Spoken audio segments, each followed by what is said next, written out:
Makanya kalau di situ ada sumber mata air satu yang sampai sekarang dipuja-puja, ya bisa juga itu adalah bukan sumber dari situ.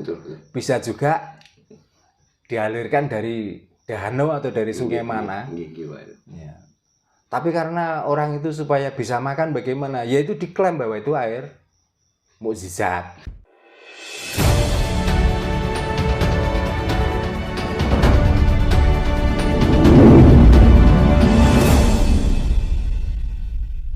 Ya diakui nggak diakui, ya memang sejarahnya seperti itu. Nah, mau bagaimana lagi? Walaupun dilabeli sekarang Islam rahmatan lil alamin, buktinya mana?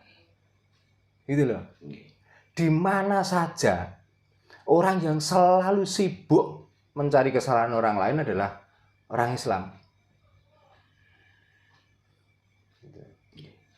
Ya mau membantah bagaimana saja. Fakta. Makanya orang itu kalau masuk agama Islam dan selalu mengikuti sejarah-sejarah terdahulu atau dongeng-dongeng masa lalu, saya yakin dan pasti orang itu akan hilang jiwa keintelektualannya. Jadi sebenarnya pintar tapi menjadi bodoh itu kebanyakan. Udah mau nggak terima ya boleh, nggak terima aja kok. Tapi kenyataannya seperti itu. Nah gimana kita sebenarnya yang tidak terlalu mengikuti agama, kita sudah memikirkan bagaimana perkembangan Indonesia ini supaya maju dan lain sebagainya.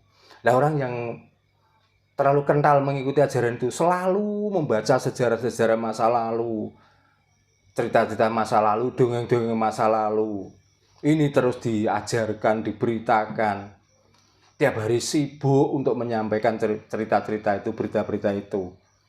Bahkan anak-anak kecil yang sebenarnya belum pantas menerima ajaran itu mulai dicekoki dengan ajaran itu. Mulai dipaksa-paksa harus mengikuti cerita masa lalu itu. Yang belum tentu kebenarannya. Yang belum tentu kebenarannya. Masalahnya orang yang menceritakan ini juga belum tahu kebenaran itu bagaimana. Sama sekali. Ya, tapi kan dia tuh apa ya, kayak penyambung lidah. Penyambung lidah ya dari orang-orang yang mengajarkan agama itu. Makanya sampai tata krama, ya sopan santun, anda pasor, jarang dikerjakan oleh orang-orang yang dianggap beragama itu. Kalau ada pun satu atau dua, awal-awalnya bisa menjadi panutan, tapi setelah viral, setelah terkenal juga jomplang gak karu-karuan. Makanya bagaimanapun, karena kita itu orang Nusantara, ya kita tetap mengikuti ajaran Nusantara ini loh. Terutama kalau suku Jawa ya Jawa, kalau suku Kalimantan ya Kalimantan, Sulawesi ya Sulawesi, Madura Madura. Apa yang diajarkan para leluhur kita dulu, mari kita kerjakan. Sifat welas asih, andap asor, tata krama, budi luhur, mari kita terapkan masing-masing. Urusan agama itu karena urusan nyembah, ya kita fokuskan pada nyembah saja. Tapi bermasyarakat ini loh, bernegara, berbangsa ini loh, kita tidak harus melihat itu suku apa, itu bahasanya apa, itu agamanya apa. Karena yang namanya manusia itu berhak menentukan kepercayaannya masing-masing. Yang penting cara kita bersosialisasi, cara kita bermasyarakat itu saling asah, saling asuh, dan saling asih. Itulah yang penting. Agama sendiri juga mengajarkan sebenarnya. Ya, dikala kita itu tidak bisa saling asah, saling asih, dan saling asuh, maka di tengah-tengahnya malah diancam. Kamu tidak akan bisa masuk surga, bahkan kamu akan masuk neraka dikala kamu hidupmu tidak bisa saling asah, saling asuh, dan saling asih. Ya kalau nggak percaya ya dibaca lah di surat apa itu yang menerangkan ara'aita alladzi yukadzibu biddin dan seterusnya, itu dibaca itu apa artinya. Saya pernah baca sebuah artikel Pak Darno, bahwa di situ menerangkan bahwa Arab itu kan negara gurun, ya kan. Iya. Padang pasir dan bahkan nyaris tidak ada air sama sekali. Nah, secara logika, jika suatu wilayah tidak ada air, kan negara gurun pasti kan tidak ada kehidupan, kan seperti itu, Pak. Nah, untuk makan aja kan nggak ada. Nah, logikanya gini, Pak, saya baca di artikel itulah.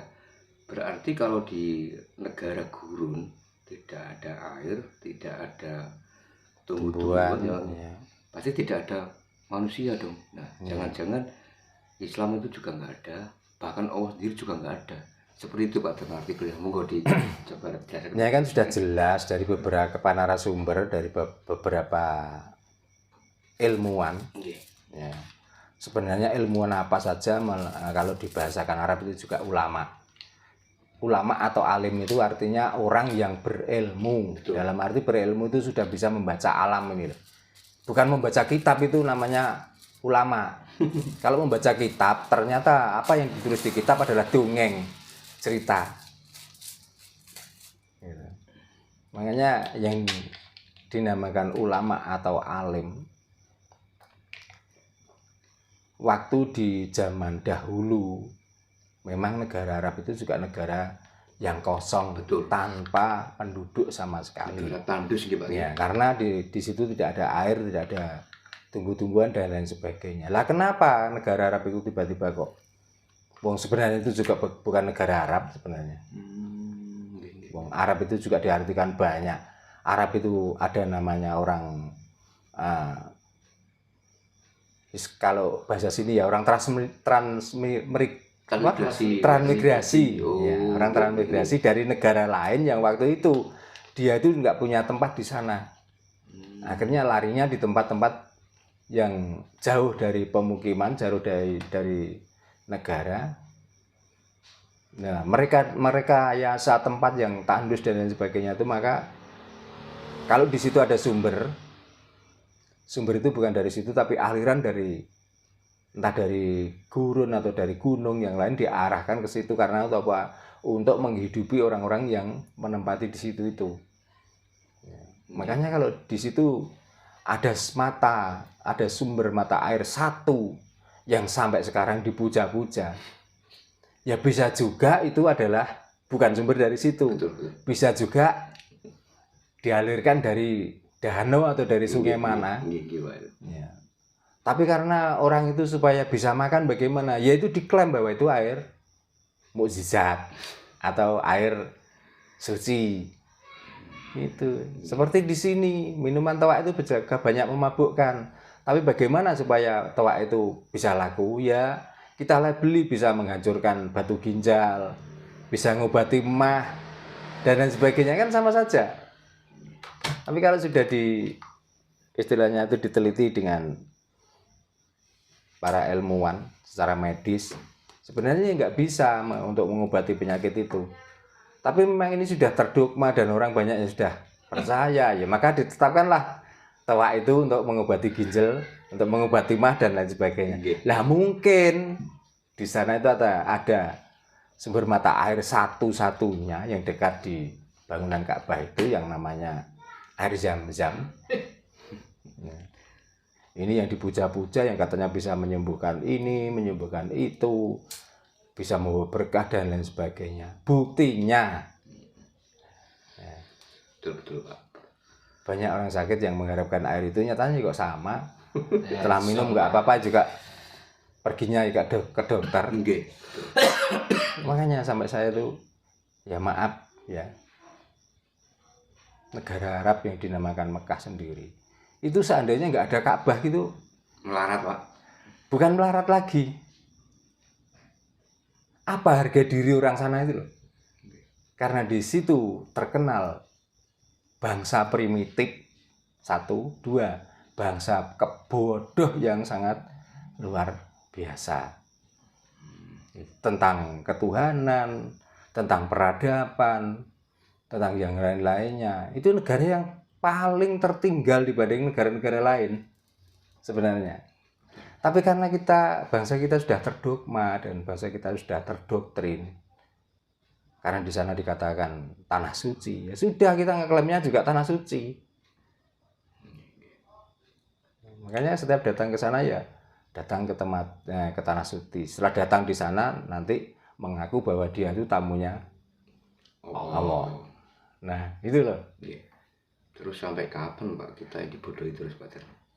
Ya makanya saya ajak-ajak waras, ayo waras supaya kita tidak terbodohi. Betul, Pak. Gitu loh. Sudah waktunya Pak ini. Ya sebenarnya waktunya sudah mulai kemarin. Cuman kita itu yang masih tela-telo ya masih goblok. Makanya selalu mengikuti itu. Itulah kita yang punya. Coba bayangkan. Di sini aja Sendang Asmoro. Ya. Sumber Bekti Harjo. Yang airnya jernih, yang bisa mengaliri sawah-sawah, yang bisa menumbuhkan tanaman, ya seperti Dinggalang. Ada sumber yang di atas gunung. Tapi adakah orang sini yang mensucikan sumber-sumber itu? Kan enggak toh? Enggak ada Pak. Nah, coba di sana ada sumber yang seperti sini, mendah neo. Kabeh marekno penyakit. Lah ya makane. Lah di sini pun sebenarnya juga menyembuhkan penyakit loh. Dikala air itu mengalir di persawahan terus untuk tanam padi itu subur, lalu bisa menghasilkan buah yang namanya padi, nanti diseleb jadi beras dibuat nasi terus untuk makan. Nanti juga akan bisa menyembuhkan penyakit kaliren. Sudah jelas. Luar biasa ya. Nah, makane. Tapi adakah? Coba air di sini nggak usah beli, ambil sepuasmu, aman. Nah di sana 1 jerigen aja berapa? Loh kenapa kok malah yang sumbernya sedikit malah airnya? Ya bener dijual mahal memang karena di sana tidak mencukupi kebutuhan orang banyak. Dan di sini karena lebih-lebih, makanya nggak harus dihargai. Oh dihargai ya percuma, airnya juga mengalir terus. Apa kira-kira air dari sana dengan air sini itu kalah? Kalau air sini kalah jernih, kira-kira kan malah kalah dibanding kejernihan air di sini. Di samping itu di sekelilingnya di mana ada sumber air yang sangat besar, jadi di sekelilingnya banyak tumbuhan besar yang tumbuh, ya, dedaunan, rumput dan lain sebagainya, hijau royo-royo. Kala panas kita nggak harus mendirikan tenda untuk berteduh. Di sini ngaup di bawahnya pohon ringin weso keturun kok, saking nikmati. Lah itulah yang dinamakan berkah sebenarnya.